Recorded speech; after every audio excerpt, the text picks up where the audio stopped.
Brought to you by NBC bearing, भारताची पहिली bearing उत्पादक।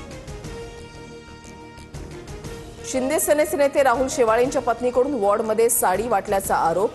कामिनी शेवाळेंनी वाटलेल्या साड्या महिलांनी पेटवल्या। कल्याण डोंबिवली महापालिकेवर आपल्या लोकांकडून अन्याय, तुम्ही कमळ लक्षात ठेवा, देवेंद्र फडणवीस तुमची काळजी घेतील। डोंबिवलीमधल्या कार्यकर्ता मेळाव्यात रवींद्र चव्हाणांचं वक्तव्य। मुख्यमंत्री फडणवीस आज नागपूरमधील भाजपा नगरसेवक आणि नगराध्यक्षांशी संवाद साधणार। बावनकुळेंच्या उपस्थितीमध्ये नगराध्यक्षांचा मुख्यमंत्री सत्कार करणार। भाजप उमेदवाराला स्वतःच्या तिकिटावर उभं करून काँग्रेसनं भाजपची बी टीम म्हणून काम केलं। काँग्रेसच्या नेत्यांवरही कसा विश्वास ठेवायचा हाही प्रश्नच, रोहित पवारांची टीका।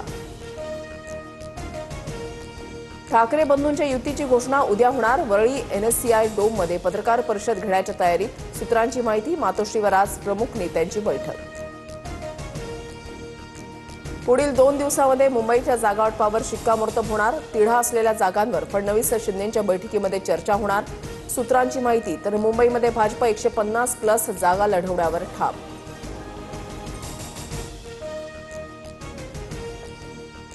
महाराष्ट्र विकासाच्या बाजूने खंबीरपणे उभा, महायुतीच्या सर्व कार्यकर्त्यांना शुभेच्छा। महायुतीला बहुमत मिळाल्यानंतर मोदी शहांकडून जनतेचे आभार। भाजप पहिल्या नंबरचा पक्ष हे पुन्हा अधोरेखित। राज्यामध्ये 48% नगरसेवक एकट्या भाजपचे, केवळ विकासावर मतं मागितली। निकालानंतर मुख्यमंत्री फडणवीसांची पहिली प्रतिक्रिया।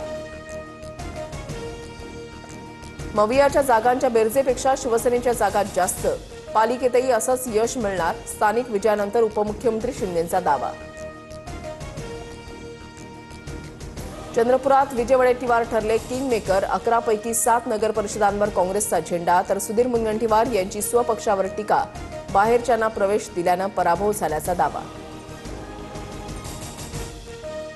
सत्ताधारी पक्षांचा विजय, निवडणूक आयोगाच्या आशीर्वादानं बोगस मतदान आणि पैशांची गारपीट झाली। काँग्रेससह ठाकरे सेनेचा आरोप।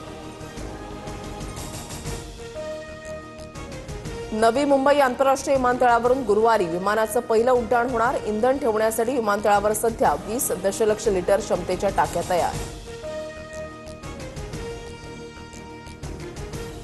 राजधानी दिल्ली हवा प्रदूषणाने बेहालच। रविवारी सरासरी AQI 377 नोंदवला।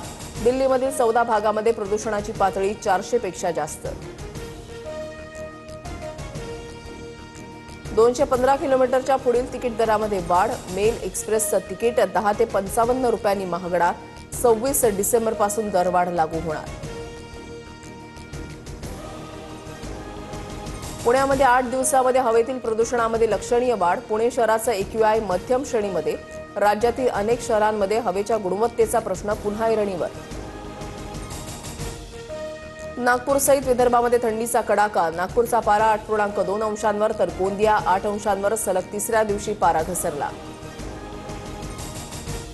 मुंबई शहर आणि उपनगरामध्ये थंडीचा मुक्काम कायम। रविवारी सांताक्रूजमध्ये 17.4 अंश, तर कुलाब्यामध्ये 20.8 अंश सेल्सिअस तापमानाची नोंद। वर्षअखेरपर्यंत थंडीचा मुक्काम कायम राहणार असल्याचा अंदाज। हिवाळी अधिवेशनामध्ये संघर्षाचं कारण ठरलेल्या विकसित भारत जी रामजी विधेयकावर राष्ट्रपती द्रौपदी मुर्मू यांच्याकडून मंजुरी। रोजगार हमीचा नवा कायदा अस्तित्वात आल्यानं मनरेगा योजना इतिहास जमा। पुण्याच्या खेडमधील कडूस धायबर शिवारामध्ये बिबट्याची दहशत। बिबट्यानं पाळीव कुत्र्यावर हल्ला केल्याचा व्हिडिओ CCTVमध्ये कैद। बिबट्यामुळे ग्रामस्थांमध्ये भीतीचं वातावरण। वेगवान इंटरनेट स्पीडसाठी इस्रो ब्ल्यूबर्ड ब्लॉक 2 दूरसंचार उपग्रह प्रक्षेपित करणार। 24 डिसेंबरला इस्रो मोहीम राबवणार। इंटरनेट वापरकर्त्यांना हायस्पीड इंटरनेट उपलब्ध होणार। अमेरिकन संसदेच्या आदेशानंतर खुल्या करण्यात आलेल्या एप्स्टीन फाईल्समधून डोनाल्ड ट्रम्प यांचे फोटो गायब। लैंगिक गुन्हेगार जेफ्री एप्स्टीनशी संबंधित 16 फाईल्स शनिवारी रात्री उशिरा वेबसाईटवरून हटवल्या।